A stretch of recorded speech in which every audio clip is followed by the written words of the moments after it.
चलिए, तो आज अज़ूर के अंदर हम लोग पढ़ने वाले हैं वर्चुअल मशीन के बारे में। ठीक है, तो बेसिकली जो आपका अज़ूर के अंदर वर्चुअल मशीन होता है, इसे हम लोग शॉर्ट फॉर्म में वीएम बोलते हैं, और ऐसे इसका फुल फॉर्म जो है वो है वर्चुअल मशीन। ठीक है, तो हम लोग पढ़ने वाले किसके बारे में, अज़ूर वर्चुअल मशीन के बारे में। ज़रा समझते हैं अज़ूर के अंदर वर्चुअल मशीन क्या होता है।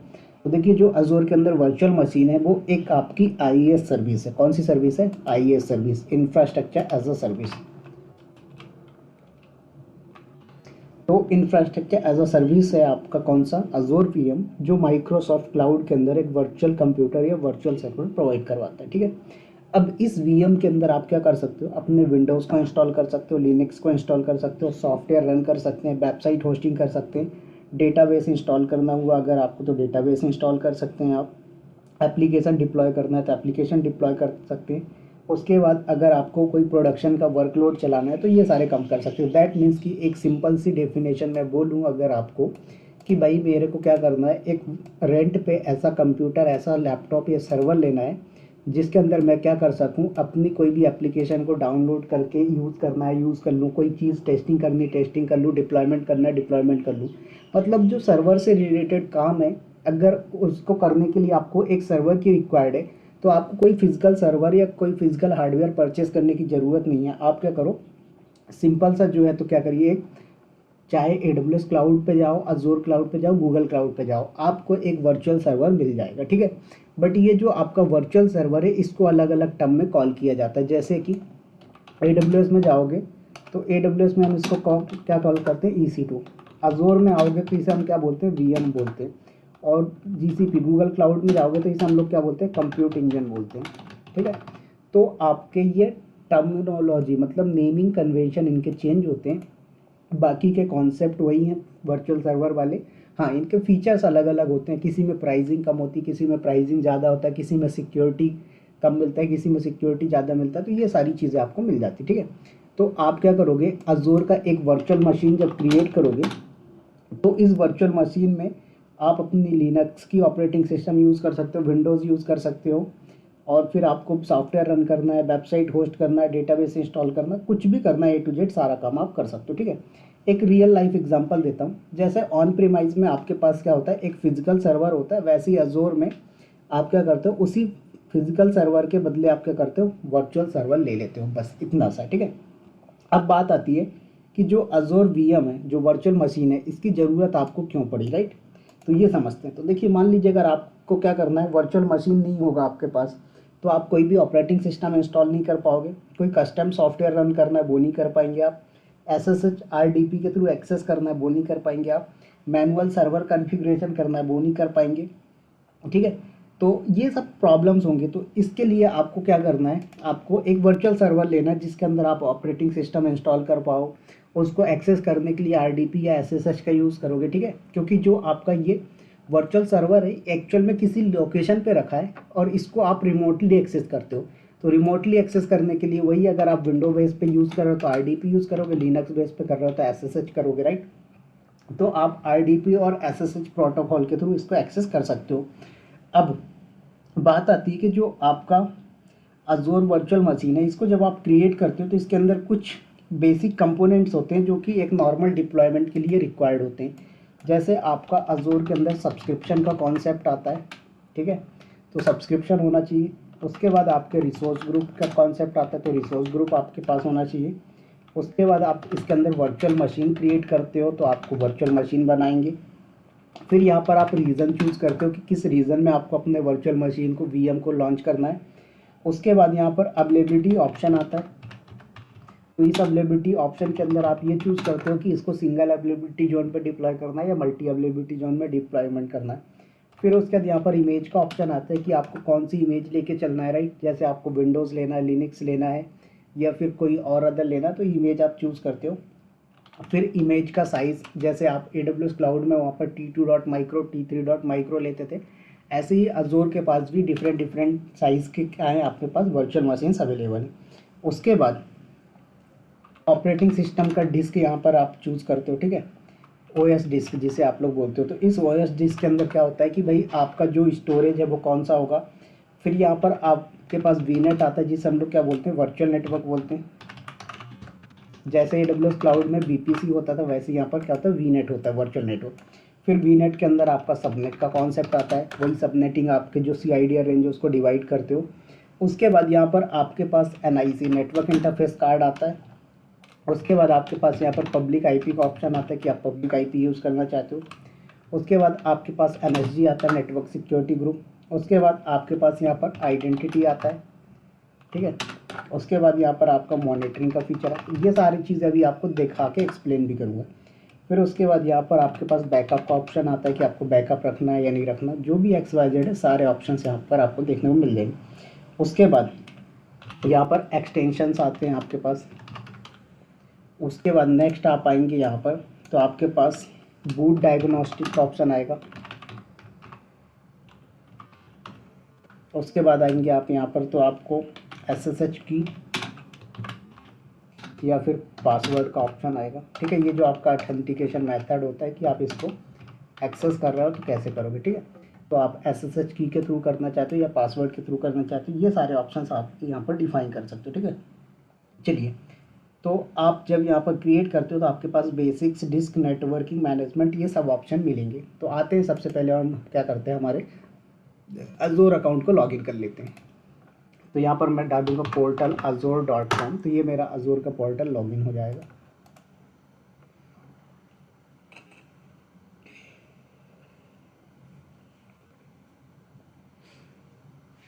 देखो, तो मैं अपने अजोर पोर्टल पे आ गया हूँ। सबसे पहले मैंने आपको क्या बताया, रिसोर्स ग्रुप के अंदर जाना है और देखना है कि आपके पास कोई रिसोर्स ग्रुप है कि नहीं। तो मेरे पास देखो एक नेटवर्क वॉचर करके पड़ा हुआ है, मैं इसको डिलीट कर देता हूँ।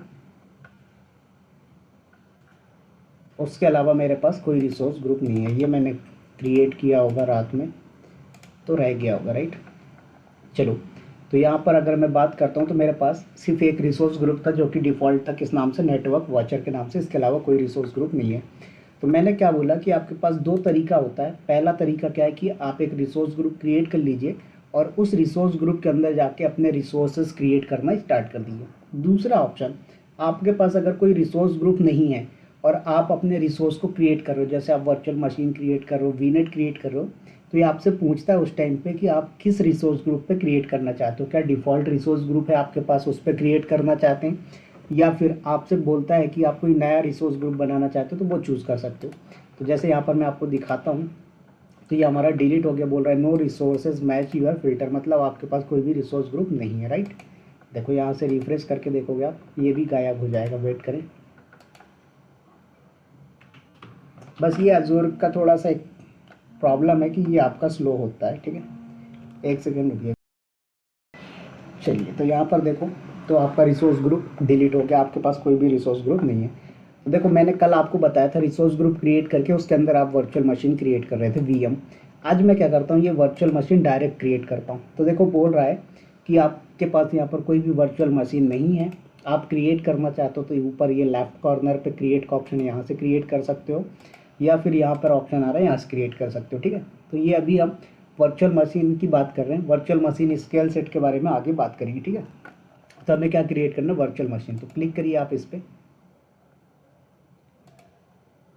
तो ये आपको रीडायरेक्ट करके ले गया। तो देखो, मैंने क्या बताया, आपके पास सबसे पहले सब्सक्रिप्शन होना चाहिए, राइट। चाहे वो आपका फ्री टीयर का हो या पे एज यू गो का हो, स्टूडेंट हो या एंटरप्राइज सब्सक्रिप्शन हो, कोई सा भी सब्सक्रिप्शन हो आपके पास, बट सब्सक्रिप्शन मैंडेटरी है। तो मैंने बोला मेरे पास एक सब्सक्रिप्शन है, सब्सक्रिप्शन का नाम क्या है, अजोर सब्सक्रिप्शन 1 है। ये मेरा फ्री टीयर का है, $200 मुझे मिले हुए थे, जिसमें से मेरे पास 18,100 रुपये बचे हुए हैं, ठीक है। तो यहाँ पर आपने सब्सक्रिप्शन चूज़ किया, फिर पूछ रहा है कि वो रिसोर्स ग्रुप चूज़ करो जहाँ पर आपको अपना रिसोर्स बनाना है। तो मैंने क्या बोला कि यहाँ पर कोई रिसोर्स ग्रुप नहीं है, तो मैं क्या बोल रहा हूँ, यहाँ पर क्रिएट न्यू करते हैं, ठीक है। तो यहाँ पर आपने रिसोर्स ग्रुप का नाम जैसे दे दिया, मैंने दे दिया यहाँ पर सपोज आशीष -RG दे देता हूँ, मतलब रिसोर्स ग्रुप। उसके बाद डन। अब यहाँ पर वर्चुअल मशीन का नेम, क्या नेम रखना चाहते हो, तो जैसे आप लोग AWS क्लाउड के अंदर अपना टैग नेम देते थे, वैसे यहाँ पर आप क्या करते हो, वर्चुअल मशीन का नेम दे सकते हो। तो मैंने दे दिया my-VM, ठीक है। उसके बाद रीज़न, कि आप किस रीज़न पे डिप्लॉय करना चाहते हो। अब रीज़न आप लोगों ने AWS क्लाउड में पढ़ रखा है कि रीज़न क्या होते हैं, इनके डेटा सेंटर्स होते हैं कि किस लोकेशन पे ये डिप्लॉयमेंट होगा। तो रीज़न क्या होता है कि आप इसमें चूज़ करते हैं कि भाई आपका जो ये VM बन रहा है वो किस लोकेशन पे बनेगा, राइट। मतलब आपका नियरेस्ट रीजन कौन सा है, ये सारी चीज़ें आप चूज़ करते हो। तो अलग अलग होते हैं, जैसे सेंट्रल इंडिया है, साउथ इंडिया है, ईस्ट US है, वेस्टर्न यूरोप है। ये आपके पास सारे डिफरेंट डिफरेंट रीज़न है, जो आपको नियरेस्ट लगेगा वो ले लो, ठीक है। अब जब आप रीज़न चूज़ करते हो उस टाइम पे आपको क्या क्या देखना होता है। पहला तो ये देखना होता है कि कौन सा रीज़न नियरेस्ट है आपके, क्योंकि तभी आपको स्पीड फास्ट मिलेगी, लेटेंसी लो मिलेगी, ठीक है। उसके बाद कॉस्ट। अब जितने भी आपके क्लाउड प्रोवाइडर्स, चाहे वो AWS क्लाउड हो, अजूर क्लाउड हो, गूगल क्लाउड हो, इनकी जो प्राइसिंग होती है वो रीजन टू रीजन भी डिपेंड करती है। हो सकता है कि मैं जो वर्चुअल मशीन इस कनाडा रीजन में बना रहा हूँ वो $100 का मिले, और सेम मुझे साइज़ का, सेम कॉन्फ़िगरेशन का जो वर्चुअल मशीन है वो इंडिया रीजन पे मुझे $50 पे मिल जाए, या हो सकता है $200 पे मिल जाए। तो बेसिकली जो आपके वर्चुअल मशीन या किसी भी रिसोर्स की बात करें हम, उनकी प्राइसिंग क्या होती है, रीज़न टू रीज़न वैरी करती है, समझ में आया? उसके बाद आपका यहाँ पर डिजास्टर रिकवरी स्ट्रेटजी देखनी होती है कि भाई आपका जो रीज़न है वहाँ पर किस रीज़न में ज़्यादा अवेलेबिलिटी जोन्स हैं, ठीक है। क्योंकि आपका जिस रीज़न में ज़्यादा अवेलेबिलिटी जोन्स होंगे वहाँ पर आपका डेटा ज़्यादा सिक्योर होगा, क्योंकि एक रीज़न से एक अवेलेबिलिटी जोन क्रैश हो गया तो दूसरे से डेटा बैकअप मिल जाएगा, समझ में आए? तो यहाँ पर सिंपल सा है कि रीज़न चूज़ करना मतलब ये डिसाइड करना कि सर्वर दुनिया के किस सिटी या किस डेटा सेंटर में चलेगा। उसके बाद आता है यहाँ पर अवेलेबिलिटी ऑप्शंस। तो अब अवेलेबिलिटी ऑप्शंस क्या होता है यहाँ पर कि आपका no infrastructure redundancy required availability zone availability set, ये ऑप्शंस मिलते हैं, देख रहे हो यहाँ पर, no infrastructure redundancy required availability zone virtual machine scale set availability set. अब जरा ये समझो कि ये जो आपका नो इंफ्रास्ट्रक्चर रिटेंडेंसी है, इसका मतलब क्या है। इसका मतलब ये सिंगल VM, कोई भी हाई अवेलेबिलिटी नहीं, किस केस में, नो इंफ्रास्ट्रक्चर रिटेंडेंसी अगर आप चूज़ करते हो, ठीक है। तो इसमें प्रॉब्लम क्या है कि अगर आपका जो हार्डवेयर है वो फेल हो गया तो वर्चुअल मशीन इम्पैक्ट हो सकता है, ठीक है। तो ये आपका प्रैक्टिस करने के लिए, टेस्टिंग करने के लिए ठीक है, बाकी जो रियल प्रोडक्शन का वर्कलोड है उसके लिए ये सही नहीं है। नंबर 2 पे आता है आपका यहाँ पर अवेलेबिलिटी जोन्स, ठीक है। तो अवेलेबिलिटी जोन्स जो होता है इसमें क्या होता है कि आपके एक ही रीजन के अंदर अलग अलग physical separate data centre zones होते हैं। जैसे सेंट्रल इंडिया में बात करूँ तो वहाँ पर जोन 1, जोन 2, जोन 3 होंगे। ऐसे कनाडा में बात करूँ तो जोन 1, जोन 2, जोन 3 होंगे। तो ऐसे आपका अवेलेबिलिटी जोन्स का ऑप्शन आपको देखने को मिल जाएगा। उसके बाद आता है next virtual machine scale set. अब अजोर वर्चुअल मशीन स्केल सेट क्या है, एक जैसे वर्चुअल मशीन्स का ग्रुप होता है जिसके अंदर सेंट्रली मैनेज ऑटो स्केल और लोड बैलेंसिंग किया जा सकता है, राइट। डिमांड के अकॉर्डिंग आपके जो वर्चुअल मशीन्स है वो इंक्रीज और डिक्रीज हो सकते हैं, या यूँ कहें कि आपका जो ऑटो स्केलिंग है उसके लिए आप वर्चुअल मशीन स्केल सेट का ऑप्शन यूज़ करते हैं। उसके बाद नेक्स्ट आता है आपका अवेलेबिलिटी सेट। क्या आता है, अवेलेबिलिटी सेट।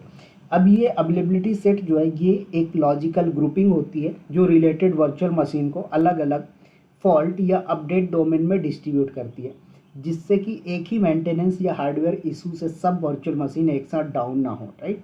तो इसका यूज़ हम क्यों करते हैं, अगर आपके पास 2 या 3 एप्लीकेशन सर्वर्स हैं और आप चाहते हो कि सब एक साथ डाउन ना हो, तो आप क्या करोगे, अवेलेबिलिटी सेट में रखोगे तो दोनों अलग अलग होस्ट या अपडेट डोमेन में जा सकते हैं, राइट। तो इससे क्या होगा कि आपका जो एप्लीकेशन है डाउन नहीं होगा, राइट। तो यहाँ पर आपने अवेलेबिलिटी जोन सेलेक्ट कर लिया।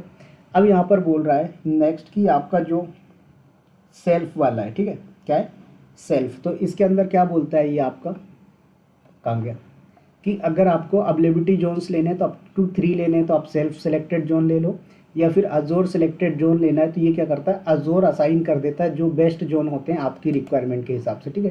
तो यहाँ पर अजोर चूज़ कर देता है और यहाँ पर आप चूज़ करते हो, ये फ़र्क है दोनों में। देखो यहाँ पर 1, 2, 3 में से कौन सा, तीनों लेना है तीनों ले सकते हो, ठीक है।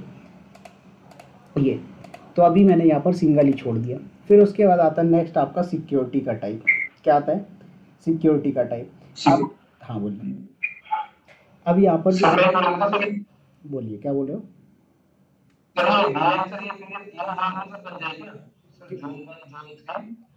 सॉरी,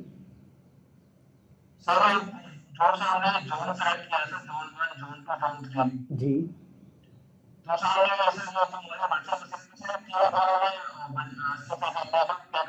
हाँ, आपका कोई एक जोन अगर डाउन हो जाएगा तो दूसरे जोन से ये आपके वर्चुअल मशीन को अप रखेगा, ठीक है। तो यहाँ पर हम बात कर रहे हैं सिक्योरिटी टाइप, नेक्स्ट ऑप्शन है। ये जो सिक्योरिटी टाइप है इसके अंदर आपको 3 ऑप्शन मिलते हैं, standard, trusted launch virtual machine, confidential, ठीक है। स्टैंडर्ड जो होता है ये आपके बेसिक वर्चुअल मशीन डिप्लॉयमेंट के लिए यूज़ होता है, जहाँ पर बेसिक वर्कलोड होता है। नेक्स्ट आता है आपका ट्रस्टेड लॉन्च। ये मॉडर्न वर्चुअल मशीन का जो सिक्योरिटी पोस्चर है, सिक्योर बूट होता है, उसके अंदर एक टीपीएम का कॉन्सेप्ट आता है, ठीक है, जो कि क्या करता है आपके बूट लेवल की सिक्योरिटी, मालवेयर और म्यूजिक बंद कर लो, ये किसके एंड से चल रहा है, अनऑथराइज जो बूट कंपोनेंट्स होते हैं उनसे प्रोटेक्शन। मतलब सिंपल सा फंडा बोलूँ, बूट लेवल की सिक्योरिटी अगर आपको चाहिए तो आपको क्या करना पड़ेगा, ट्रस्टेड लॉन्च वर्चुअल मशीन का ऑप्शन लेना पड़ेगा, ठीक है। इसे आप टीपीएम भी बोल सकते हो, तो हम टीपीएम के बदले वी टीपीएम बोलते हैं, क्योंकि ये वर्चुअल टीपीएम होता है। आप डेल के जितने भी लैपटॉप लोगे उनमें आपको टीपीएम मिलेगा, या फिर 8th जनरेशन 7 जनरेशन के ऊपर के लोगे, जो भी किसी भी कंपनी के ले लो आप, एचपी का ले लो, डेल का ले लो, लिनोवो का ले लो, सारे के अंदर टीपीएम मिल जाएगा, ठीक है। नेक्स्ट ऑप्शन आपके पास आता है कॉन्फिडेंशियल वीएम का। अब ये क्या होता है कि ये हाई लेवल की सिक्योरिटी प्रोवाइड करवाता है, तो डेटा जो आपका मेमोरी में होता है उसको भी प्रोटेक्शन करने का इसका एम होता है, किसका, कॉन्फिडेंशियल वीएम में। उसके बाद इसकी यूज़ केस की बात करता हूँ अगर आपको, तो बैंकिंग सेक्टर हो गया, गवर्नमेंट सेक्टर हो गया, या हाईली सेंसिटिव वर्कलोड हो गए, उन सभी के लिए ये यूज़फुल होता है। तो अभी मैंने यहाँ पर क्या किया, ट्रस्टेड लॉन्च वर्चुअल मशीन ले लिया। अब इमेज का ऑप्शन आता है, तो इमेज क्या होती है, जैसे आप लोग AWS क्लाउड में AMI इमेज लेते थे, वैसे अज़ूर के अंदर इमेज मिलती है। मतलब कि कौन सा ऑपरेटिंग सिस्टम यूज़ करना चाहते हैं। देखो यहाँ पर उबंटू आ रहा है आपके पास, ओरेकल आ रहा है, रेड हैट आ रहा है, अल्मा लिनक्स आ रहा है, डेबियन आ रहा है, विंडोज़ आ रहा है, ठीक है, विंडोज़ 11 प्रो आ रहा है, सब आपके पास मिल रहे हैं। तो हमने क्या बोला, हमें लेना है अभी कौन सा, उबंटू का। उसके बाद यहाँ पर आप आएंगे नेक्स्ट, तो इसमें चूज़ कर सकते हो कि जो आपका वर्चुअल मशीन का आर्किटेक्चर है, ये आर्किटेक्चर क्या करोगे, राइट। तो आपके कभी कभी इमेज या साइज़ के साथ आर्किटेक्चर चॉइस भी रिलेवेंट होती है, राइट। जैसे जो आपका X64 लिखा हुआ है, ठीक है, ये इंटेल या AMD बेस्ड होते हैं, ठीक है। और जो आपका ये ARM64, ये क्या होता है, कॉस्ट एफिशिएंट, स्पेसिफिक वर्कलोड और कॉम्पेटिबिलिटी चेक करने के लिए रिक्वायर्ड होता है। तो ये आप ऑप्शन चूज़ कर सकते हो। तो मोस्टली ये वाला X64 वाला जो है ये आपका बेटर होता है। उसके बाद अज़ोर VM का साइज़, ठीक है, तो यहाँ पर आपका जो अज़ोर VM का साइज़ है ये चूज़ कर सकते हो कि आपको कौन सा लेना है, ठीक है। तो ये डिफरेंट साइज़ में डिफरेंट कैपेसिटी मिलता है। जैसे आप देखो, स्टैंडर्ड D2S V3 लोगे तो इसमें 2 वर्चुअल CPU मिलेंगे, 8 GB का मेमोरी मिलेगा। अगर आप ये वाला लेते हो D4S V3 तो इसमें 4 वर्चुअल CPU मिलेंगे, 16 GB की मेमोरी मिलेगी, ठीक है। इसकी जो प्राइसिंग है वो $162 होगी, ठीक है। ऐसे यहाँ पर आएंगे आप, तो D2S वाला ये 2 GB memory, 8 GB, sorry 2 virtual CPU के साथ 8 GB मेमोरी मिलेगा। तो यहाँ पर मैंने ये चूज़ कर लिया। उसके बाद नेक्स्ट आपके पास यहाँ पर ऑप्शंस आ जाते हैं किसके, हिबरनेट के। तो आप हिबरनेट इनेबल करना है तो कर सकते हो। तो ये क्या बोल रहा है, hibernate doesn't currently support trusted launch and confidential virtual machine for Linux images.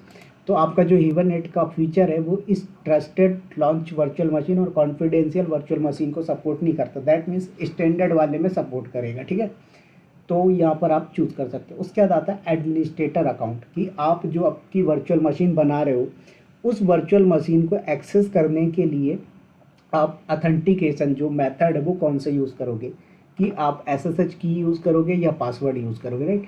तो देखो SSH की अगर लेते हो तो यूज़र नेम आपके पास बाय डिफ़ॉल्ट ये आ रहा है, आप इसकी जगह कुछ और लेना, माई VM दे दो तो ये आपका ले लेगा यूज़र नेम। तो जैसे मैं अज़ोर यूज़र दे देता हूँ, ठीक है। उसके बाद अब यहाँ पर देखो आपका जो की पेयर है उसके कितने ऑप्शंस मिल जाते हैं, ठीक है। ध्यान रखना कि ये जो आपका की पेयर है बोल रहा है कोई एग्जिस्टिंग की पेयर जो अज़ोर में स्टोर हो रखी है उसको यूज़ करना है तो यहाँ सेलेक्ट कर लो और यहाँ से आपके पास स्टोर है वो ले लो, ठीक है। ये एग्जिस्टिंग के लिए हो गया। आपको जनरेट करना है न्यू, तो ये पूछ रहा है कि आपको कौन सा जनरेट करना है, RSA करना है या ED करना है, ठीक है। बोल रहा है कि ED provide a fix security level of no more than 128 bits for 256 bit key with RSA could better security with key longer than 3072 bits. मतलब अगर आप यहाँ पर RSA लेते हो तो ज़्यादा सिक्योरिटी मिलती है, ED पे कम मिलेगी, ठीक है। तो यहाँ पर आप जनरेट कर सकते हो। तो जैसे मैंने दे दिया विवेक, और यहाँ पर आके आपका जनरेट कर देगा, ठीक है। नेक्स्ट ऑप्शन क्या होता है, यूज़ एग्जिस्टिंग पब्लिक की, ठीक है। तो ये वाला लोगे तो ये क्या बोल रहा है कि आप जैसे अपने विंडोज़ पे SSH हाइफन कीजेन कमांड चलाते हो या लिनक्स पे भी आप कमांड चला सकते हो SSH हाइफन कीजेन, तो आपको की पेयर जनरेट होके आती है, वो वैल्यू आप उठा के यहाँ पर पब्लिक की में डाल दोगे, ठीक है। तो आपको एग्जिस्टिंग वाली भी यूज़ करने का फीचर मिल जाएगा। समझ में आए? तो मैंने बोला यहाँ पर मैं जो ऑथेंटिकेशन का मेथड ले रहा हूँ वो पासवर्ड ले रहा हूँ। तो यहाँ पर पासवर्ड में पूछ रहा है कि यूज़र नेम क्या रखोगे, तो जैसे मैंने रख दिया यहाँ पर यूज़र नेम क्लाउड विद विवेक। उसके बाद यहाँ पर पासवर्ड क्या है, मैं एक रेंडमली खुद से सेट करता हूँ पासवर्ड।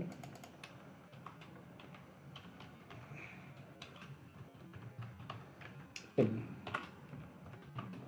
तो यहाँ पर मेरा जो पासवर्ड है ये मैंने सेट कर दिया।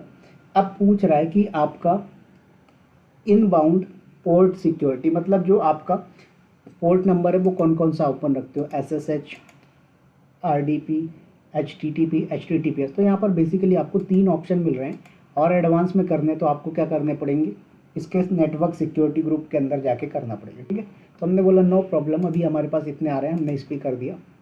नेक्स्ट आता है डिस्क पे क्लिक करो, तो ये डिस्क पे ऑप्शन आ रहा है कि एनक्रिप्शन एट होस्ट, राइट। तो आप एनक्रिप्शन लगा सकते हो आपके जो होस्ट मशीन होते हैं वहाँ पर, बट ये क्या बोल रहा है कि encryption at host is not registered for the selected subscription. मतलब आप जिस सब्सक्रिप्शन के ऊपर ये वर्चुअल मशीन बना रहे हो उस पर ये आपका सपोर्ट नहीं करता है। तो हमने बोला नो प्रॉब्लम, हम क्या करेंगे, इसको छोड़ देंगे। फिर OS डिस्क का साइज़ पूछ रहा है कि आपका जो डिस्क है उसका साइज़ कितना लोगे, ठीक है। तो यहाँ पर देखो 32 GB, 64, 128, 256, 512, 1 TB, 2 TB, जितना आप लेना चाहो ले लो। तो मैंने बोला यहाँ पर 30 GB बाय डिफ़ॉल्ट है, यही ले लो, नो प्रॉब्लम। अब उसके बाद यहाँ पर OS डिस्क का जो टाइप है ये अलग अलग है, प्रीमियम SSD, स्टैंडर्ड SSD, इसके बाद स्टैंडर्ड HDD, फिर जोन रिटर्डेंट, प्रीमियम SSD, ये सारी हैं। तो हमने बोला अभी हम इसी को डिफ़ॉल्ट रहने देते हैं, ठीक है, क्योंकि जब हम आगे स्टोरेज के बारे में पढ़ेंगे तब इसके डीप एंड डाइप पे चलेंगे।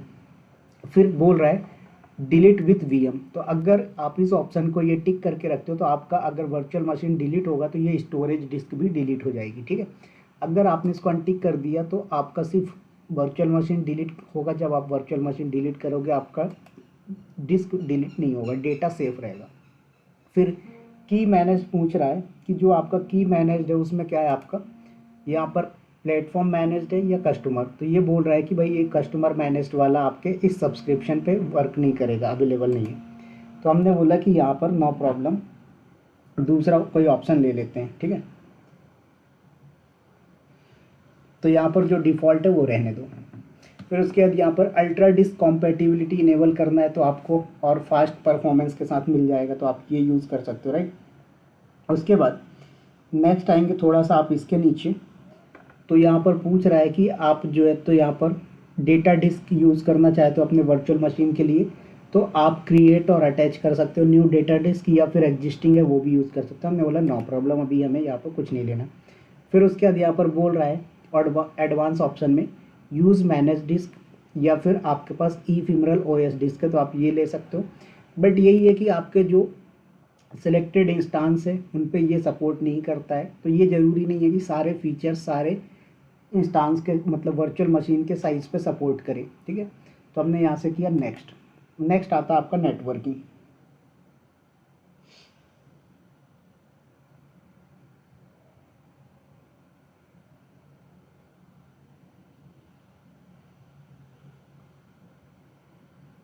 चलिए, तो यहाँ पर देखो आपके पास ऑप्शन में आ रहा है वर्चुअल नेटवर्क का।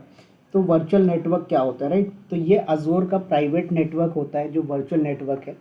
जैसे AWS क्लाउड में क्या करते थे आप, अगर कोई EC2 इंस्टांस बनाना है तो आप क्या करते थे, पहले BPC बनाते थे, उस BPC के अंदर सबनेट बनाते थे, सबनेट के अंदर EC2 डिप्लॉय करते थे। वही कॉन्सेप्ट आपका यहाँ अजोर पे भी होता है, बस फ़र्क ये है कि अजोर के अंदर जो आपका सबनेट बनता है बाय डिफ़ॉल्ट वो पब्लिक होता है, ठीक है। अगर आप इसको प्राइवेट रखना है तो आप अपने वर्चुअल मशीन पे पब्लिक IP मत दो, बस। समझ में आया? तो यहाँ पर आपका वीनेट बन रहा है, उस वीनेट का नाम क्या है, अगर आप चाहते हो क्रिएट न्यू वन तो आप उसको नेम दे दो, फिर अपना CID या रेंज चूज़ कर लीजिए, सबनेट चूज़ कर लो, तो जो ऑप्शन देना दे दो। नहीं करोगे नो प्रॉब्लम, अभी डिफ़ॉल्ट सिलेक्ट हो जाएगा। तो मैंने बोला तो यहाँ पर हम क्या कर रहे हैं, डिफ़ॉल्ट सिलेक्ट करके चल रहे हैं। उसके बाद सबनेट, ये भी डिफ़ॉल्ट है। फिर पब्लिक आईपी आपका ये अलाउ कर देगा, ठीक है। तो यहाँ पर पब्लिक आईपी आ जाएगा। यहाँ पर सिक्योरिटी ग्रुप आ रहा है, तो एक मिनट, इस पर पब्लिक आईपी क्यों नहीं आ रहा है।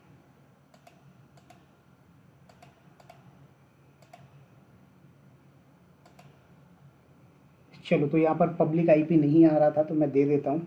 तो मैं माय आईपी के नाम से दे दिया और यहाँ पर कर दीजिए ओके।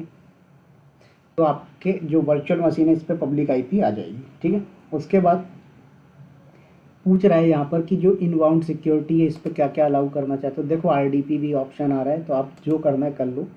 यहाँ पर हमने बोला इतनी है। फिर बोल रहा है delete public IP and NIC network interface card when VM is deleted. तो मैंने बोला यस, जब मेरा वर्चुअल मशीन डिलीट हो जाएगा तब क्या करना, पब्लिक आईपी और नेटवर्क इंटरफेस कार्ड को डिलीट कर देना। तो ये डिलीट कर देगा, ठीक है। उसके बाद नेक्स्ट आता है यहाँ पर इनेबल एसेलरेटेड नेटवर्किंग, मतलब अच्छा परफॉर्मेंस के लिए जो नेटवर्किंग का फीचर है वो इनेबल करना है क्या, हमने बोला यस। फिर लोड बैलेंसिंग का फीचर आ रहा है कि आप लोड बैलेंसिंग इनेबल करना चाहते हो या नहीं। तो हमने बोला कि हमें नहीं करना है क्योंकि आगे चल के पढ़ेंगे लोड बैलेंसर के बारे में, तो आपने कर दिया नो। फिर यहाँ पर आता है नेक्स्ट मैनेजमेंट। मैनेजमेंट में क्या बोल रहा है, your subscription is protected by foundational cloud security protect posture management free plan, मतलब आपका जो सब्सक्रिप्शन है वो भी प्रोटेक्टेड होना चाहिए। आपके पास अगर से जो सब्सक्रिप्शन है उस पर प्रोटेक्शन नहीं है तो आपका हो सकता है कि वो हैक हो जाए और उसका मिसयूज़ हो जाए, राइट। तो ये चीज़ आप यहाँ से कर सकते हो। फिर आइडेंटिटी का ऑप्शन आता है, तो इस आइडेंटिटी के अंदर आपके जो है अलग अलग ऑप्शंस मिल जाएंगे कि आप जो असाइन मैनेज आइडेंटिटी लेना, माइक्रोसॉफ्ट एंटर आईडी, ये आगे पढ़ेंगे माइक्रोसॉफ्ट एंटर आईडी वगैरह, ठीक है, जो आपके रोल बेस एक्सेस वगैरह होते हैं वो सारी चीज़ें। फिर बोल रहा है इनेबल ऑटो शट डाउन, तो अगर आप ऑटो शट डाउन करना चाहते हो, बैकअप ऑन करना चाहते हो, गेस्ट ऑपरेटिंग सिस्टम अपडेट करना चाहते हो, पैच ऑर्केस्ट्रेशन अपडेट, तो जो भी ऑप्शन है ले सकते हो। मैंने बोला ऐसा भी मुझे कुछ नहीं लेना, मैंने कर दिया नेक्स्ट। मॉनिटरिंग में पूछ रहा है कि आपको कोई अलर्ट लगाना है क्या, तो यहाँ पर करके अलर्ट का रूल लगा सकते हो। मैंने बोला मुझे अभी कोई अलर्ट रूल नहीं लगाने, तो अनटिक कर दिया। फिर बोल रहा है बूट डायग्नोस्टिक, तो क्या हो रहा है, enable with managed storage account, ठीक है। तो आप यहाँ पर क्या कर सकते हो कि मैनेज बूट अकाउंट के थ्रू क्या कर सकते हो, आप जो भी बूटिंग वगैरह हैं उनको यूज़ कर सकते हो आप। नेक्स्ट उसके बाद यहाँ पर आप ऑप्शन में आएंगे थोड़ा सा, enable with custom storage account, तो आप स्टोरेज अकाउंट के साथ कर सकते हो या डिसेबल कर सकते हो, ठीक है। तो अभी मैंने इसमें बोला जो डिफ़ॉल्ट है इसको टिक रहने दिया। फिर बोल रहा है enable operating system guest diagnostic, तो इस पर क्या कर सकते हो आप कि स्टोरेज अकाउंट क्रिएट करके आप जो ऑपरेटिंग सिस्टम है उसकी डायग्नोस्टिक कर सकते हो। फिर हेल्थ के लिए मॉनिटरिंग करना वो कर सकते हो, हमने बोला अभी नहीं करना। नेक्स्ट पे आ जाते हैं, अब एडवांस पे आते हैं। तो यहाँ पर एडवांस में आओगे तो एडवांस में आपको एक्सटेंशंस मिलते हैं। अब ये एक्सटेंशंस होते क्या है, ठीक है। तो एक्सटेंशंस का यूज़ हम लोग वर्चुअल मशीन में कोई एक्स्ट्रा सॉफ्टवेयर कॉन्फ़िगरेशन डिप्लॉय करना होता है तो हम कर सकते हैं यूज़। जैसे इसमें कोई कस्टम स्क्रिप्ट चलानी है, अज़ूर मॉनिटर एजेंट इंस्टॉल करना है, डिपेंडेंसी एजेंट इंस्टॉल करना है, या फिर कोई वॉल्ट की एक्सटेंशन यूज़ करने, तो वर्चुअल मशीन क्रिएट होते ही ऑटोमेटिकली वो इंस्टॉल हो जाएगा। जैसे आप लोग AWS क्लाउड के अंदर यूज़र डेटा का ऑप्शन पता है आपको, आशीष जी, रिजवान सर, अनिल जी, पता है Azure cloud sorry AWS cloud के अंदर यूज़र डेटा का ऑप्शन होता है, ठीक वैसे ये आपका एक्सटेंशन का फीचर होता है। देखो यहाँ पर मैं क्लिक करता हूँ select an extension to install, तो देखो यहाँ पर आप सर्च कर सकते हो कि आपको क्या इंस्टॉल करना है। देखो बोल रहा है कि Azure automation, Linux hybrid worker, Azure virtual machine configuration, जो भी आपको करना है। जैसे मैं देखो इस पर बोलता हूँ एनजिनिक्स इंस्टॉल करना है, तो एनजिनिक्स आ नहीं रहा है, मैं अपाचे लेता हूँ, ठीक है। चलो, तो आ नहीं रहा है यहाँ पर, तो कोई दिक्कत नहीं है, आप यहाँ से स्क्रिप्ट वगैरह भी रन कर सकते हो। मतलब जो ये डिफ़ॉल्ट आ रहे हैं ये तो है ही आपके, आप इसके अलावा भी एक्स्ट्रा आप डाल सकते हो। देखो बोल रहा है agent for Linux server monitoring, तो आप यहाँ पर इंस्टॉल कर सकते हो। तो ये आपका एक्सटेंशन इंस्टॉल करने के लिए यूज़ होता है। फिर यहाँ पर आता है नेक्स्ट आपके पास कस्टम डेटा का, ठीक है। कई लोग इसे क्लाउड इनिट के नाम से भी कॉल कर सकते हैं। तो ये लिनक्स के लिए होता है कि लिनक्स वर्चुअल मशीन क्रिएट होती है, इनिशियल सेटअप करने के लिए आप इसमें यूज़र क्रिएट करना, पैकेज इंस्टॉल करना, एनजिनिक्स इंस्टॉल करना, एप्लीकेशन डिप्लॉय, वो सब चीज़ें यहाँ पर डाल सकते हो। जैसे मैंने डाल दिया हैच एक्सक्लेमेशन बिन बेस, ये शैल स्क्रिप्टिंग राइट। उसके बाद यहाँ पर डाल दिया आपने A P T update -y, फिर A P T install nginx-y right. उसके बाद सिस्टम ctl, ये service Apache, service nginx start, ये सब डाल सकते हो राइट। तो मैंने इतना डाल दिया। तो ये आपका यहाँ पर जो भी करना है वो आप कस्टम डेटा के अंदर डाल सकते हो, ठीक है। नेक्स्ट आता है,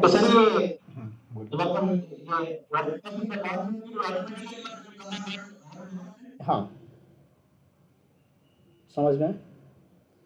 चलिए नेक्स्ट आता है यहाँ पर यूज़र डेटा इनेबल करना है तो इनेबल कर दीजिए। फिर परफॉर्मेंस के लिए आपको NVMe लेना है, ये क्या लेना है वो चूज़ कर सकते हो। फिर होस्ट ग्रुप ले सकते हो, कैपेसिटी रिजर्वेशन ले सकते हैं यहाँ से आप। तो यहाँ पर अभी मैंने कुछ नहीं बोला। फिर नेक्स्ट बोल रहा है टैग इसको असाइन करना है तो दे सकते हो आप। ये टैग में क्या बोल रहा है कि ये सारे आपके जो रिसोर्सेज बनेंगे, देखो auto shutdown, schedule, availability, disk वगैरह जो भी है, इन सब पे टैग असाइन हो जाएगा। तो क्या बोला, tags are name value pairs that enable you to categorise resource and view consolidate billing by applying the same tag to multiple resources and resource group.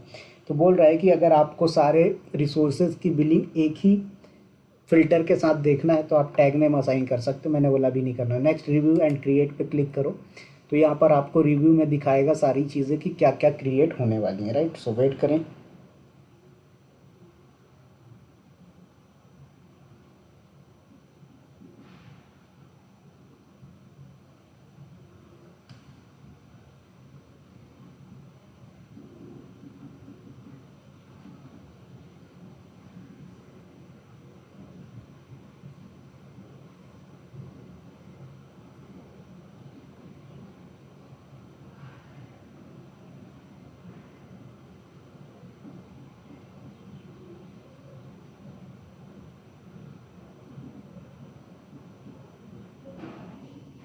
ठीक है, तो यहाँ पर देखो दिखा रहा है कि क्या प्राइसिंग होने वाली है इसकी, 0.0150 USD पर आवर, मतलब बहुत कम प्राइसिंग है, $1 से भी कम है।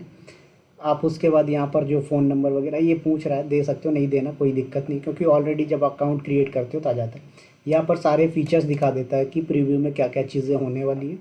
वो कर दीजिए क्रिएट, तो आपके पास एक वर्चुअल मशीन क्रिएट हो जाएगी। ठीक है, सो वेट करिए।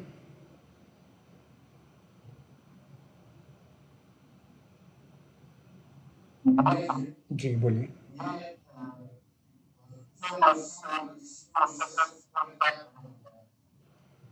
वर्चुअल मशीन और EC2 इंस्टांसेस में देखो, अगर मैं टर्म की बात करूँ तो दोनों सेम चीज़ है। अब AWS वाला बोलता है कि ये मेरा सर्वर है, तो इसको मैं जो सर्वर तो नाम नहीं दूंगा, मैं क्या बोल रहा हूँ, मैं इसको EC2 इंस्टांस बोल रहा हूँ। ठीक है। और अजोर वाला क्या बोल रहा है कि ये मेरी सर्विस है तो इसको मैं अपने तरीके से नाम दूंगा। तो अजोर ने बोला कि इसको मैं वर्चुअल मशीन दे सकता हूँ। ठीक है, तो अजोर बोलता है मैं वर्चुअल मशीन के नाम से कॉल करूँगा, AWS बोलता है मैं EC2 इंस्टांस के नाम से कॉल करूँगा। तो ये तो पहला नेमिंग का अपने अपने अकॉर्डिंग हो गया। ऐसा समझ लो आपका बेटा भी है और मेरा बेटा भी है। ठीक है, आपने बोला भाई मेरे बेटे का नाम मैं कुछ भी रख सकता हूँ, मैंने बोला मैं भी रख सकता हूँ, किसी को कोई ऑब्जेक्शन है उसमें नहीं है। ठीक है, क्योंकि वो हमारे बेटे हैं। ठीक वैसे ही है, AWS बोलता है मैं अपने वर्चुअल सर्वर का नेम कुछ भी रख सकता हूँ क्योंकि वो मेरा वर्चुअल सर्वर है। अजोर भी सेम चीज़ बोलता है ये मेरा वर्चुअल सर्वर है, मैं भी इसको कुछ नेम दे सकता हूँ, नो प्रॉब्लम। तो पहला तो नेम का हो गया पंगा। दूसरी चीज़, इसमें आपका जो अजोर है ये कहता है कि भाई आपने क्या क्या फीचर्स दिए मुझे नहीं पता, बट मैं इसके अंदर क्या क्या फीचर्स दे सकता हूँ वो सारे ऑप्शंस मुझे पता है। ठीक है, तो जो आपका अजोर है ये आपके AWS का जो EC2 इंस्टांस होता है उससे बहुत ज़्यादा एडवांस लेवल के फीचर्स देता है। ठीक है, अभी यहाँ पर देखो आपको क्या करना है, वर्चुअल मशीन पे आइए। ठीक है, आपको यहाँ पर वर्चुअल मशीन दिख रही, इस पर क्लिक करो। यहाँ पर लेफ्ट साइड में देखो कितने सारे ऑप्शंस, पहले तो यहाँ पर कनेक्ट करने का ऑप्शन आता है। ठीक है, तो यहाँ से आप कनेक्ट कर सकते हो। उसके बाद आपको रीस्टार्ट करना है, रीस्टार्ट कर दीजिए। स्टॉप करना है, स्टॉप कर दीजिए। कैप्चर करना है तो यहाँ पर इमेज क्रिएट हो जाएगी। डिलीट करना है, डिलीट कर दीजिए। रिफ्रेश करना, रिफ्रेश कर दो। मोबाइल में ओपन करना, मोबाइल में ओपन कर लो। ठीक है, ये तो यहाँ पर हो गया। फिर यहाँ पर प्रॉपर्टीज़ में आओगे तो आपको जो मशीन है उसकी प्रॉपर्टीज़ दिखा रहा है। उसके बाद यहाँ पर नेक्स्ट आओगे, इस पर कहाँ गया, तो मॉनिटरिंग का ऑप्शन दिख जाएगा, वही जो AWS क्लाउड में भी बेसिक मॉनिटरिंग दिखती है वहाँ पर, ये सब देख सकते हो। फिर उसके बाद यहाँ पर कैपेबिलिटीज़ में जाके देख सकते हो कि क्या क्या चीज़ें, रिकमेंडेशन, ट्यूटोरियल्स, ये सब आपको मिल जाएगा, ठीक है। फिर उसके बाद यहाँ पर नेक्स्ट लेफ्ट साइड में आएगा एक्टिविटी लॉग, दिखाएगा कि आपने अभी तक क्या क्या किया है, ठीक है। फिर उसके बाद एक्सेस कंट्रोल, IEM वगैरह लगा सकते हो आप। तो यहाँ पर आप जो भी ऑप्शन है वो सारी चीज़ें लगा सकते हैं, ठीक है। तो इसको डिफाइन कर सकते हो। तो 1 मिनट, चलिए। तो यहाँ पर ये आपको एक्सेस करने का ऑप्शन मिल जाता है, फिर रोल असाइन करना है, रोल डिनाई, ये सारी चीज़ें देखेंगे, ठीक है। फिर यहाँ पर टैक्स, फिर डायग्नोस एंड सॉल्व प्रॉब्लम का ऑप्शन मिल जाता है कि आप इसको डायग्नोस्टिक करना, कोई प्रॉब्लम आ रही है आपके वर्चुअल मशीन पे, मॉनिटर करना, मॉनिटर कर सकते हो। रिसोर्स विजुलाइजर पे जाके रिसोर्स को विजुलाइज कर सकते हो। कनेक्ट करने के लिए यहाँ पर डायरेक्ट भी कनेक्ट कर सकते हो आप, और अपने वैसन को भी यूज़ कर सकते हो, ठीक है। तो यहाँ पर आप बैसन के थ्रू, अब यहाँ पर रिसोर्स विजुलाइजर में देखोगे तो ये दिखा रहा है कि आपका जो वर्चुअल मशीन है ये किन किन से कनेक्टेड है। तो नेटवर्क इंटरफेस कार्ड लगा हुआ है इस पर, और वर्चुअल मशीन का डिस्क लगा हुआ है इस पर, दो चीज़ें, ठीक है। उसके बाद नेक्स्ट आएंगे यहाँ पर नेटवर्किंग पे। तो नेटवर्क सेटिंग का ऑप्शन मिल जाएगा कि इसमें आप क्या क्या नेटवर्क सेटिंग कर सकते हो। फिर यहाँ पर आप आएंगे तो यहाँ पर आपको जो है तो सिक्योरिटी का ऑप्शन मिल जाएगा, ठीक है। ये देखो दिखा रहा है क्रिएट पोर्ट रूल वगैरह लगा सकते हो। अभी आपके पास ऑल ट्रैफिक अलाउ नहीं है, यहाँ पर सिर्फ आपके पास 3 ही अलाउ हैं, SSH, HTTP and HTTPS, right. समझ में आया? उसके बाद यहाँ पर लोड बैलेंसिंग का ऑप्शन मिल जाएगा, एप्लीकेशन सिक्योरिटी, नेटवर्क मैनेजर, ठीक है। यहाँ सेटिंग पे आओगे, डिस्क एक्सटेंशन, ऑपरेटिंग सिस्टम, ये सारी चीज़ें अपन देखेंगे। अभी लॉक्स का ऑप्शन आता है। तो लॉक्स में क्या होता है कि अगर आपने लॉक लगा दिया किसी रिसोर्स के ऊपर तो उसको कोई डिलीट नहीं कर सकता। डिजास्टर रिकवरी का ऑप्शन, ये सारी चीज़ें आपको बात करूँगा। अभी मैं सिर्फ कनेक्ट करके इसको दिखाता हूँ, ठीक है। तो यहाँ पर आएंगे आप, कनेक्ट पे क्लिक करिए और कनेक्ट। तो यहाँ पर आप कॉपी कर लो इसको और CMD पे आ जाओ। कुछ नहीं करना, सिंपल सा SSH प्रोटोकॉल के थ्रू आप कनेक्ट कर लोगे।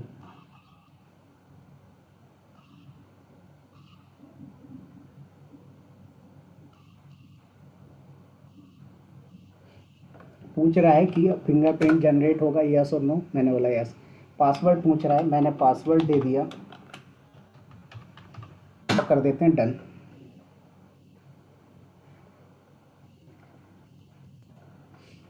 यहाँ पर आप रूट यूज़र पे आ जाइए, लॉगिन कर जाइए, ठीक है।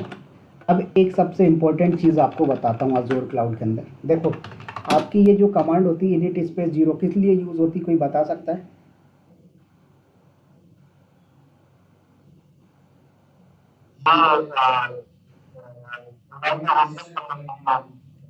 सॉरी, फिर से बोलिए।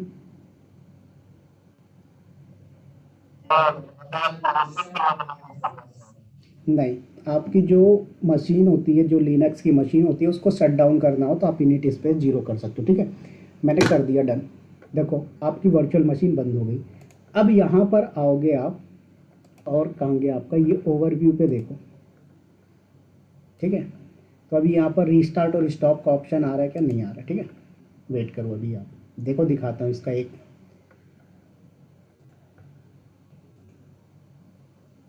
देखो स्टेटस क्या दिखा रहा है, रनिंग दिखा रहा है, देखना थोड़ी देर आपको लगता है ना।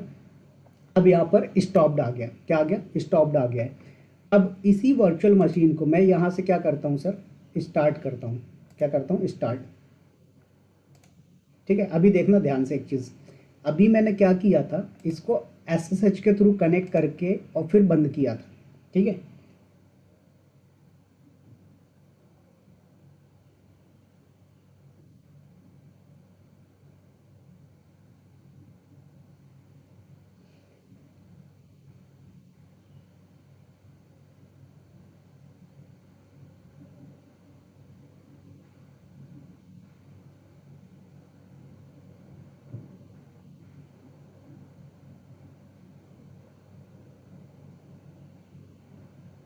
तो वेट करें, इसको स्टार्ट होने दो।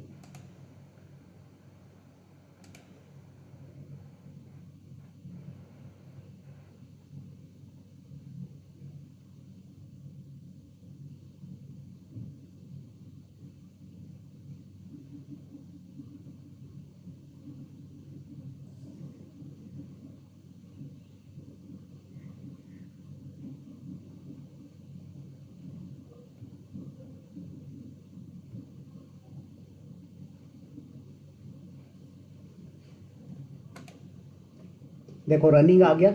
अब एक बार दिखाता हूँ आपको। अभी आपने जब यहाँ पर CLI से कनेक्ट किया था तो यहाँ पर जो स्टेटस था क्या आया था, स्टॉप्ड आया था, ठीक है। अब इसको मैं सिलेक्ट करता हूँ यहाँ से अंदर से, और यहाँ पर आने के बाद मैं इसको स्टॉप करता हूँ, ठीक है। देखना आप अभी ये वर्चुअल मशीन का जो स्टेटस है देखना यहाँ पर क्या आएगा, ठीक है। वेट करिए।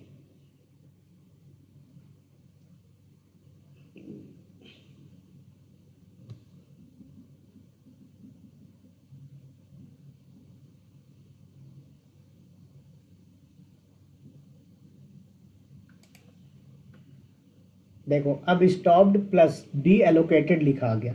अब दोनों में डिफरेंस क्या होता है ये समझना, ठीक है। ये जो आपका अजोर का वर्चुअल मशीन है, ये किसी ना किसी हार्डवेयर के ऊपर रन हो रहा है, राइट। तो अगर आपने क्या किया, इसको कमांड लाइन से बंद किया, क्या किया, कमांड लाइन से बंद किया, तो ये हार्डवेयर आपका ऑक्यूपाई रहता है। क्या होता है सर, आपका जो हार्डवेयर है ये ऑक्यूपाई रहता है। दैट मीन्स कि इसका बिलिंग आपको पे करना पड़ेगा, बिलिंग लगेगा आपका। लेकिन यही चीज़ अगर आप अजोर के कंसोल पे जाके बंद करते हो, ठीक है, क्या करते हो, अजोर के कंसोल से जाके बंद करते हो, तो ये डी एलोकेटेड आता है, ठीक है। अब जब आपका ये डी एलोकेटेड आता है तब क्या होता है कि आपको कोई चार्जेस, कोई बिलिंग पे नहीं करना पड़ेगा। समझ में आया, क्लियर हुआ या सुनो। तो ये बहुत बड़ा फर्क है। AWS क्लाउड में ऐसा नहीं होता, आप कहीं से भी बंद करो आपका हार्डवेयर फ्री हो जाता है स्टॉप होने के बाद। समझ में आया। आशीष जी, रिजवान सर एंड अनिल जी, समीर जी। हाँ बोलिए, जी जी बोलिए।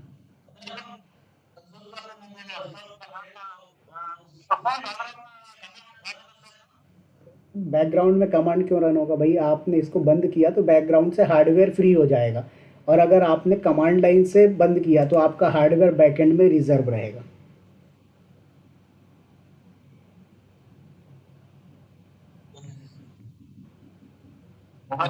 जी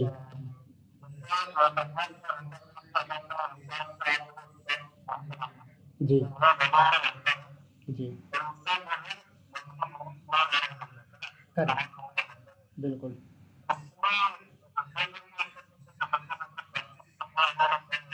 हम्म हम्म,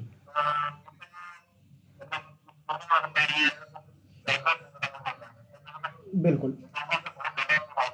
नहीं नहीं, देखो मैं बताता हूँ। सबसे पहले तो अजोर के केस में क्या है, ये आपको जो $200 मिले ना, कहाँ गया है आपका सब्सक्रिप्शन, ये जो 18,000 रुपये, ठीक है। अगर आपका वर्चुअल मशीन कंटिन्यूसली रनिंग है तो जो भी पैसे कट होंगे वो आपके इस में से होंगे, जो आपको 18-19 हज़ार रुपये मिले थे उसमें से कट होंगे, ठीक है। समझ में आया, ये अजोर के केस में। अब अगर आपका जो प्लान है, आपका पे एज यू गो का प्लान है, ये जो पे एज यू गो है, इसमें क्या होगा कि आप यूज़ करोगे तो वो आपको पे करने पड़ेंगे। अब ज़रूरी नहीं है कि चार्जेस बने ही, क्यों, क्योंकि कुछ रिसोर्सेज ऐसे हैं आपके जो फ्री टीयर के भी हैं। भले आपका ये 30 डेज़ का सब्सक्रिप्शन एक्सपायर हो जाता है, बट कुछ रिसोर्सेज ऐसे हैं जो आपके फ्री टीयर में हैं, तो आप उनको यूज़ करोगे, उनका चार्जेस नहीं है, ठीक है। हाँ, आप इसमें जैसे हाई लेवल के जो आपके वर्चुअल मशीन से उनको लोगे, आपके चार्जेस लगेंगे, ठीक है। अब बात करते हैं AWS के केस में। तो AWS क्या करता है, आपको 750 आवर्स फ्री देता है। क्या करता है, 750 घंटे फ्री देता है। तो अगर आप एक virtual machine, sorry EC2 instance 750 घंटे बोले तो आपका 30 दिन तक कंटिन्यूसली रनिंग रहेगा, तो कोई चार्जेस जनरेट नहीं होगा। आपने एक से ज़्यादा अगर कर दिए तो उनके बिलिंग लगेंगे, ठीक है। तो आपकी जो बिलिंग होती है वो डिपेंड करता है कि आपने कितने नंबर ऑफ इंस्टांसेस रन कर दिए, या फिर आपने इनको रनिंग करके स्टॉप कर दिया तो स्टॉप का चार्जेस नहीं लगेगा, सिर्फ जो आपका स्टोरेज होता है, जो आपका EBS वॉल्यूम होता है उसका चार्जेस लगता है। अजोर, सॉरी, AWS में आपका जो रनिंग इंस्टांस है उसका लगेगा, या स्टॉप कर दिया तो सिर्फ स्टोरेज का लगेगा। समझ में आए।